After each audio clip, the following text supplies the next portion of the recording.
Komunikasi bebas konflik. Trik-trik agar mudah berhubungan dengan orang lain tanpa menggunakan energi konfrontasi. Karangan Hiromi Yamasaki. Biografi Hiromi Yamasaki, sebagai pengarang buku. Tahun 2000, memasuki dunia coaching. Setelah melahirkan, membuka seminar untuk ibu-ibu dan dikenal secara nasional.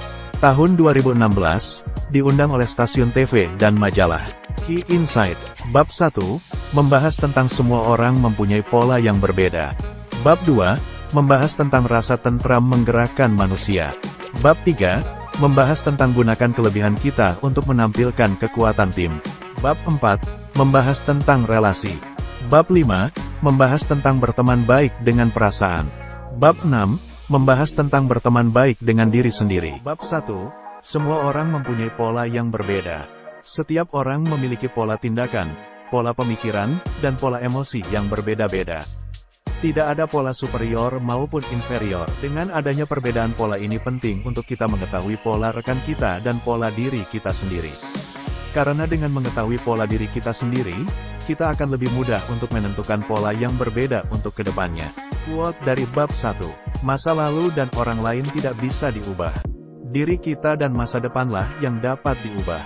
Halaman 24. Dengan mengetahui pola sehari-hari, kita bisa memilih pola yang berbeda saat diperlukan.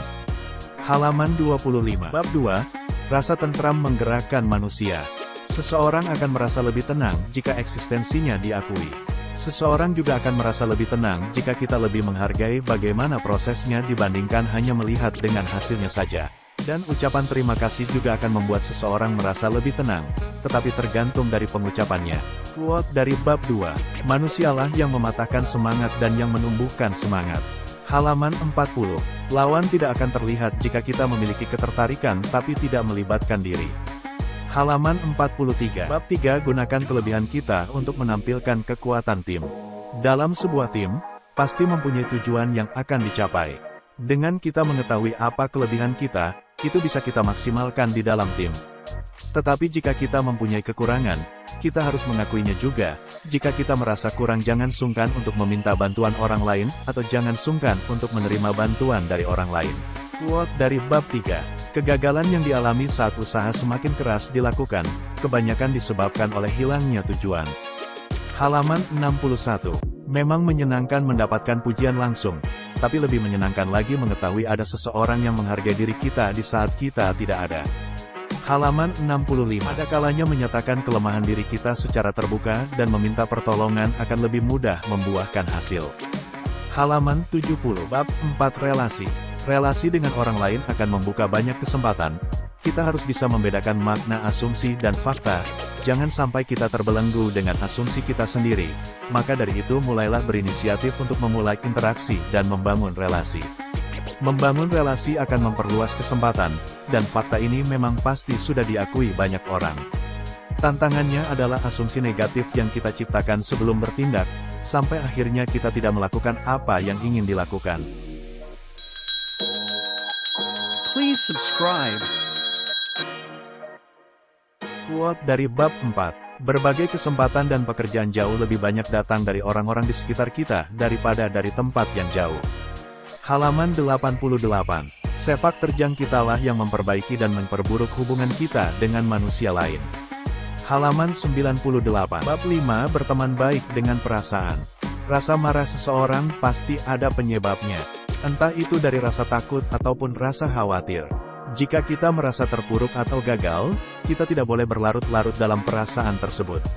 Kita harus segera menentukan bagaimana yang akan kita lakukan untuk kedepannya. Jika seseorang merasa gagal, atau jika seseorang sedang mengalami kegagalan, kita tidak boleh bertanya kenapa. Kenapa saya bisa gagal? Kenapa saya kok begini? Kenapa saya kok begitu? Mungkin itu akan menyakiti hati mereka dan membuat mereka sedih dan berkecil hati, dan kita harus bisa menerima kegagalan dan kekalahan dan menjadikan kegagalan tersebut pelajaran di hidup kita. Bab 6. Berteman baik dengan diri sendiri. Apa yang kita anggap baik, belum tentu selamanya baik, dan apa yang kita anggap buruk, belum tentu selamanya buruk. Kita tidak bisa merubah masa lalu, dan kita juga tidak bisa merubah orang lain, tetapi kita bisa menentukan masa depan kita. Jadi apa yang terjadi di masa depan tergantung pada diri kita sendiri. Intinya, kita harus berteman dengan kondisi kita saat ini. Mungkin di masa lalu kita ingin menjadi X, tetapi saat ini kita menjadi O. Hal tersebut tidaklah masalah. Di dunia ini kita tidak sendiri, banyak sekali yang mengalami hal tersebut. Yang perlu dilakukan adalah bersyukur, berdoa, dan menerima. Quote dari bab 6. Bukankah hidup adalah mengubah 1% hal yang tidak menyenangkan, menjadi 60% hal yang disyukuri. Halaman 132. Kesimpulan, untuk bisa berkomunikasi dengan baik, kita harus mengenal diri kita sendiri, memahami perasaan diri kita sendiri, tidak bisa memaksakan pola kita terhadap orang lain, karena jika kita paksakan pola kita terhadap orang lain, maka orang lain mungkin akan merasa terganggu dan tidak nyaman. Jika seseorang merasa tidak nyaman, kemungkinan untuk kedepannya akan menimbulkan konflik. Ada dua bagian yang membuat saya secara pribadi terkesan dengan membaca buku ini. Pertama, kita harus enteng berterima kasih. Dan cara mengucapkan terima kasih harus dengan bahasa yang baik. Mengucapkan terima kasih banyak terdengar mudah, tapi rasanya belum tentu tulus. Di buku ini diberitahu kalimat yang lebih bermakna, misalnya dengan mengucapkan, wah kalau enggak ada kamu saya enggak tahu bisa selesai atau enggak. Kedua, mengenai mengungkapkan rasa orisinal di balik kemarahan. Contoh di buku ini sangat mengharukan. Anak perempuan mengendap-endap keluar rumah di malam hari untuk bertukar jurnal harian dengan sahabatnya. Saat kembali ke rumah, ibunya sudah berdiri di ruang tamu. Harusnya si ibu marah dan mengatakan kalau anak perempuannya bengal. Tetapi karena tahu rasa orisinal di balik kemarahan itu, si ibu mengucapkan, syukurlah kamu sudah pulang. Ibu khawatir kamu kenapa-kenapa di malam begini. Cukup jelas bukan kalau di balik si ibu marah, sebenarnya ia hanya ingin mengatakan kekhawatirannya. Please subscribe. Thank you for watching, and see you guys later.